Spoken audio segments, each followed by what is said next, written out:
नमस्कार, मैं दर्शन शर्मा आप सभी का स्वागत करती हूँ एकेएन टीवी इंडिया पर। आज की तारीख है 4 जुलाई 2026। हम लेकर आए हैं आपके लिए देश में आम आदमी पार्टी से जुड़ी वो खबरें जिसका असर राजनीति से आम जनता तक साफ दिखाई दे रहा है। तो बने रहें अंत तक हमारे साथ। सबसे पहले लेते हैं दिल्ली की खबर। चलते हैं सीमा मेघवाल जी के पास। जी सीमा। जी नमस्कार, एकेएन टीवी के सभी दर्शकों को। चलते हैं दिल्ली के समाचार।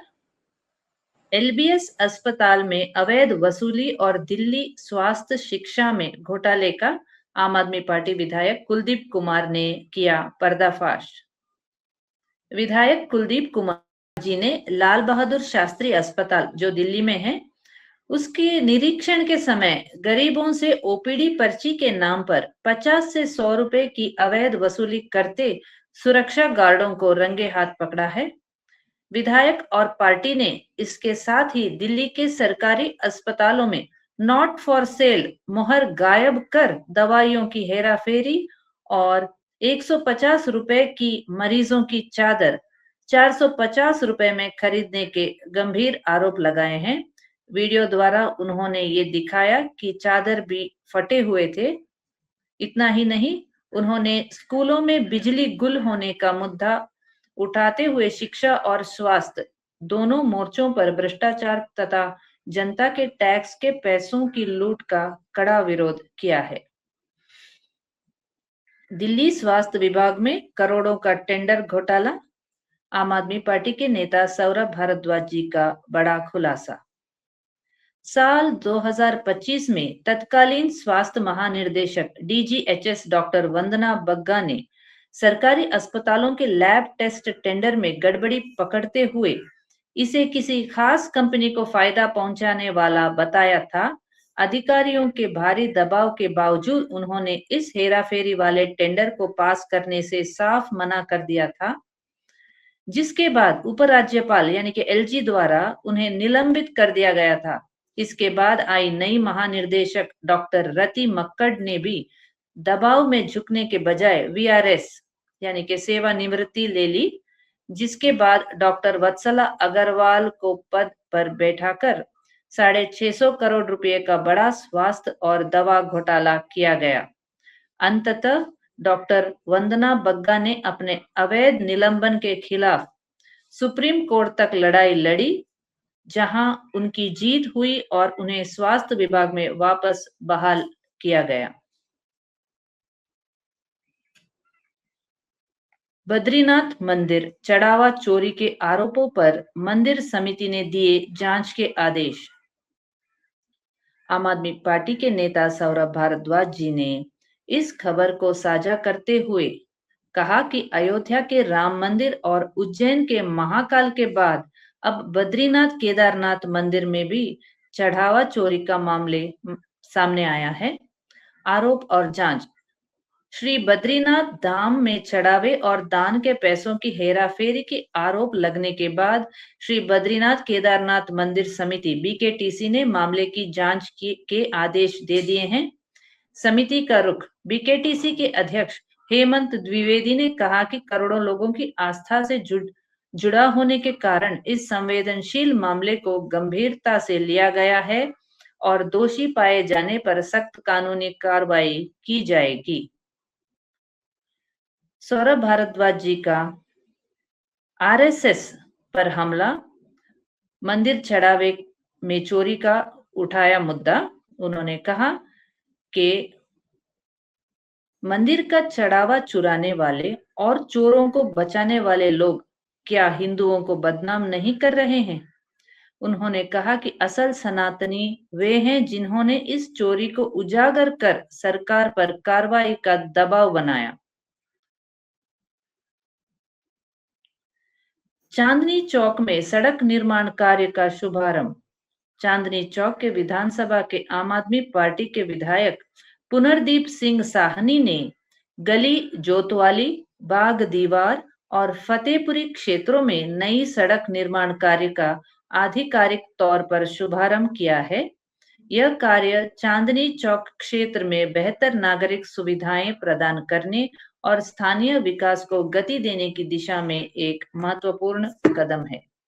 धन्यवाद। दिल्ली से इतना ही। आगे के न्यूज के लिए चलते हैं दर्शन जी के पास। जी दर्शन जी। थैंक यू सो मच सीमा मेटीवाल की बहुत अच्छी न्यूज आपने सुनाई है। आगे हम चलते हैं देश में आम आदमी पार्टी से जुड़ी खबरों की तरफ। आम आदमी पार्टी के राष्ट्रीय संयोजक अरविंद केजरीवाल जी श्री राम मंदिर अयोध्या में कथित चढ़ावा चोरी के मामले को गंभीर बताते हुए एक महत्वपूर्ण प्रेस वार्ता की। पार्टी ने पूरे मामले की निष्पक्ष और पारदर्शी जांच की मांग करते हुए कहा कि श्रद्धालुओं की आस्था से जुड़े मामले में किसी भी तरह की लापरवाही या अनियमितता बर्दाश्त नहीं की जानी चाहिए। आज गोवा के मांद्रे में आयोजित घूमट आरती स्पर्धा में माननीय अरविंद केजरीवाल जी ने हिस्सा लिया। इस दौरान उन्होंने गोवा की समृद्ध सांस्कृतिक परंपरा की सराहना करते हुए कहा कि घूमट की मधुर ध्वनि और प्रतिभागियों की शानदार प्रस्तुति ने पूरे वातावरण को भक्तिमय बना दिया। उन्होंने सभी प्रतिभागियों को शुभकामनाएं देते हुए गोवा की संस्कृति और परंपराओं के संरक्षण की आवश्यकता पर जोर दिया। आम आदमी पार्टी के सांसद संजय सिंह जी ने दिल्ली की बीजेपी सरकार पर सरकारी अस्पतालों में दवाओं की कमी को लेकर गंभीर आरोप लगाए हैं। सांसद संजय सिंह जी ने एक प्रेस वार्ता में करते हुए कहा है कि दवा खरीद में भारी अनियमितताएं हुई हैं। पंजाब में गैंगस्टरों और नशे के खिलाफ अभियान तेज। आम आदमी पार्टी के पंजाब के मुख्य प्रवक्ता एवं विधायक कुलदीप धालीवाल जी ने राज्य में गैंगस्टरों और नशे के खिलाफ चल रहे अभियान की प्रगति साझा की है। उन्होंने बताया है कि गैंगस्टरों के खिलाफ कार्यवाही के 164वें दिन और नशा युद्ध नशों विरुद्ध अभियान के 489वें दिन तक कई बड़ी कार्यवाही की गई है। उन्होंने कहा कि दोनों अभियान अपने अंतिम चरण की ओर बढ़ रहे हैं और सरकार अपराध व नशे के खिलाफ सख्त कार्यवाही जारी रखे हुए है। पंजाब ग्रामीण स्वास्थ्य सेवाओं को मिली नई मजबूती। पंजाब के स्वास्थ्य मंत्री डॉक्टर बलबीर सिंह जी ने गांव सनेटा में रूरल हेल्थ ट्रेनिंग सेंटर का उद्घाटन किया। इस अवसर पर उन्होंने कहा कि मान सरकार जनता से किए गए हर वादे को पूरा कर रही है और पहली बार कोई सरकार अपना रिपोर्ट कार्ड लेकर जनता के बीच में जा रही है। उन्होंने लोगों से हर 6 महीने में नियमित स्वास्थ्य जांच कराने, स्वच्छता बनाए रखने और बेहतर स्वास्थ्य के लिए सामूहिक प्रयास करने की भी अपील की। उन्होंने कहा कि मान सरकार स्वास्थ्य सुविधाओं को मजबूत करने के लिए लगातार ऐतिहासिक कदम उठा रही है। दिल्ली गंदे पानी की शिकायतों को लेकर आम आदमी पार्टी का बीजेपी पर हमला। आम आदमी पार्टी ने दिल्ली में लगातार आ रहे गंदे पानी की शिकायतों को लेकर बीजेपी सरकार पर निशाना साधा है। पार्टी नेताओं ने कहा है कि द्वारका समेत कई इलाकों में लोग दूषित पानी की समस्या से जूझ रहे हैं, लेकिन सरकार का समाधान करने की बजाय शिकायतों को नजरअंदाज कर रही है। आम आदमी पार्टी के नेताओं ने सवाल उठाया कि आखिर दिल्ली वासियों को स्वच्छ पेयजल कब मिलेगा। जूनागढ़ पहली बारिश में ही सड़कों की बदहाली उजागर। गुजरात के जूनागढ़ में पहली ही बारिश में सड़क पर बने गड्ढों के कारण 2 लोगों के हादसे का शिकार होने का मामला सामने आया है। आम आदमी पार्टी नेताओं ने इसे प्रशासन की लापरवाही और भ्रष्टाचार का परिणाम बताते हुए सवाल उठाए हैं कि आखिर जनता कब तक बदहाल सड़कों और सरकारी उदासीनता की कीमत चुकाती रहेगी। गुजरात में किसानों के समर्थन में आम आदमी पार्टी का सामूहिक उपवास 5 जुलाई को। आम आदमी पार्टी ने घोषणा की है कि 5 जुलाई को गांधीनगर में किसानों की समस्याओं और बिजली लाइनों के मुद्दे को लेकर सामूहिक उपवास किया जाएगा। पार्टी नेताओं ने कहा है कि किसानों को उचित मुआवजा और न्याय मिलने तक आंदोलन जारी रहेगा तथा सभी किसानों से इस कार्यक्रम में शामिल होने की अपील भी की गई। जीएसपीएल गैस पाइपलाइन विवाद में आम आदमी पार्टी का आंदोलन।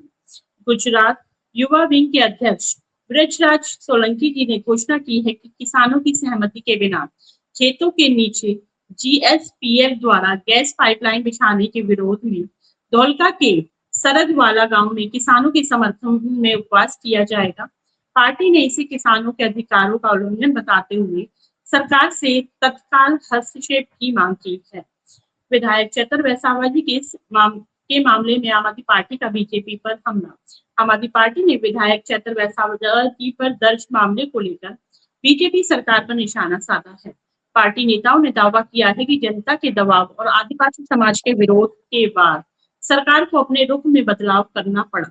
आम आदमी पार्टी ने आरोप लगाया है कि इस पूरे मामले ने सरकार की कार्यप्रणाली पर गंभीर सवाल खड़े किए हैं। महिलाओं के लिए लाडली बहन योजना लागू करने की मांग। आम आदमी पार्टी गुजरात के अध्यक्ष ईशुदान गढ़वी जी ने राज्य सरकार से महाराष्ट्र की तर्ज पर गुजरात में महिलाओं के लिए भी लाडली बहन जैसी आर्थिक सहायता योजना लागू करने की मांग की है। उन्होंने कहा है कि यदि बीजेपी सरकार यह योजना लागू नहीं करती है तो 2027 में आम आदमी पार्टी की सरकार बनने पर महिलाओं के सम्मान और आर्थिक सशक्तिकरण के लिए ऐसी योजना शुरू की जाएगी। किसान मोर्चा के नए पदाधिकारियों की नियुक्ति। आम आदमी पार्टी गुजरात ने किसान मोर्चा को मजबूत करने के लिए प्रदेश उपाध्यक्ष और प्रदेश संगठन मंत्रियों की नई नियुक्तियों की घोषणा की है।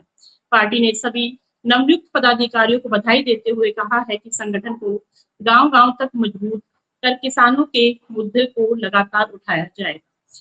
बिहार में एसडीपीओ राजेश कुमार शर्मा की नई तैनाती पर आम आदमी पार्टी ने उठाए सवाल।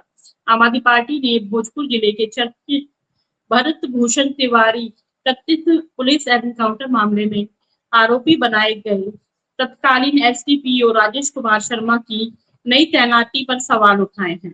पार्टी नेताओं का कहना है कि ऐसे अधिकारियों को पटना में मद्य निषेध विभाग में डीएसपी के महत्वपूर्ण पद पर नियुक्त करना न्यायिक प्रक्रिया की भावना के विपरीत है। आम आदमी पार्टी ने सरकार से इसे नियुक्ति पर पुनर्विचार करने, मामले की निष्पक्ष एवं पारदर्शी जांच सुनिश्चित करने तथा दोषियों के खिलाफ सख्त कार्यवाही करने की मांग की है। झारखंड में संगठनात्मक मजबूती को लेकर आम आदमी पार्टी की अहम बैठक। आम आदमी पार्टी झारखंड की संगठनात्मक गतिविधियों को मजबूत करने के उद्देश्य से प्रदेश प्रभारी शिवचरण गोयल जी एवं प्रदेश सह प्रभारी सुशील सिंह जी की उपस्थिति में जोनल प्रभारियों और विभिन्न विंग प्रभारियों की गूगल मीट के माध्यम से महत्वपूर्ण बैठक आयोजित की गई। बैठक में संगठन विस्तार, आगामी कार्यक्रमों और जन संपर्क अभियान को लेकर विस्तृत चर्चा की गई। उड़ीसा पेंशन और सरकारी खर्च को लेकर आम आदमी पार्टी का बीजेपी पर हमला। आम आदमी पार्टी उड़ीसा ने आरोप लगाया है कि राज्य में बुजुर्गों, विधवाओं और दिव्यांगों को समय पर पेंशन नहीं मिल रही है, जबकि दूसरी ओर सरकार आयोजनों पर करोड़ों रुपए खर्च किए जा रही है। उड़ीसा विधानसभा स्तर की तैयारियों में जुटी आम आदमी पार्टी। उड़ीसा शिक्षा और रोजगार के मुद्दे पर सरकार घिरी। आम आदमी पार्टी ने राज्य की शिक्षा व्यवस्था और रोजगार के मुद्दे को लेकर बीजेपी सरकार पर निशाना साधा है। पार्टी ने आरोप लगाया कि युवाओं को रोजगार देने की वजह शिक्षा व्यवस्था की अनदेखी की जा रही है, जिससे छात्रों के भविष्य पर असर पड़ रहा है। तेलंगाना निजी स्कूलों की मनमानी फीस के खिलाफ आम आदमी पार्टी का प्रदर्शन। अरविंद केजरीवाल जी की नीतियों से प्रभावित होकर कई लोग आम आदमी पार्टी में शामिल। आम आदमी पार्टी के राष्ट्रीय संयोजक अरविंद केजरीवाल जी की नीतियों से प्रभावित होकर हैदराबाद के उप्पल और आसपास के क्षेत्रों में कई महिला, युवा और छात्र आम आदमी पार्टी में शामिल हुए। तेलंगाना संगठन विस्तार के तहत नई नियुक्तियों की घोषणा। आम आदमी पार्टी तेलंगाना ने संगठन को मजबूत करने के लिए कई महत्वपूर्ण नियुक्तियों की घोषणा की है। अयोध्या राम मंदिर चढ़ावे में आम आदमी पार्टी का बीजेपी पर हमला। कानपुर में पहली बारिश में ही जीएसवीएम मेडिकल कॉलेज की व्यवस्था पर सवाल। मानसून की पहली बारिश के बाद कानपुर के जीएसवीएम मेडिकल कॉलेज परिसर में जलभराव की तस्वीरें सामने आने पर आम आदमी पार्टी नेताओं ने राज्य सरकार पर निशाना साधा। E20 पेट्रोल नीति पर आम आदमी पार्टी ने जताई आपत्ति। आम आदमी पार्टी ने E20 पेट्रोल नीति को लेकर केंद्र सरकार पर सवाल उठाते हुए कहा है कि जनता पर किसी भी नई व्यवस्था को बिना पर्याप्त तैयारी और सहमति के नहीं थोपा जाना चाहिए।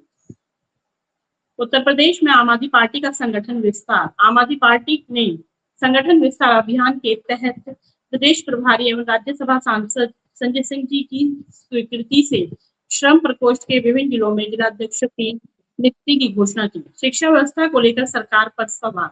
आम आदमी पार्टी के नेता डॉक्टर अनुराग मिश्रा जी ने उत्तर प्रदेश की शिक्षा व्यवस्था पर सवाल उठाते हुए कहा है कि एक ओर नए नामांकन के दावे किए जा रहे हैं, वहीं दूसरी ओर बड़ी संख्या में परिषदीय विद्यालयों का विलय किया जा रहा है और नियमित शिक्षक भर्ती नहीं हो रही है। जम्मू कश्मीर के डोडा के विकास से जुड़े मुद्दों को लेकर मुख्यमंत्री से मिले महराज मलिक।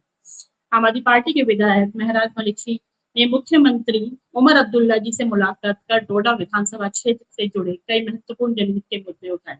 तो ये थी देश में आम आदमी पार्टी से जुड़ी कुछ खास और अहम खबरें। कल फिर मिलेंगे नई खबरों के साथ। तब तक के लिए नमस्कार, जय हिंद, जय भारत।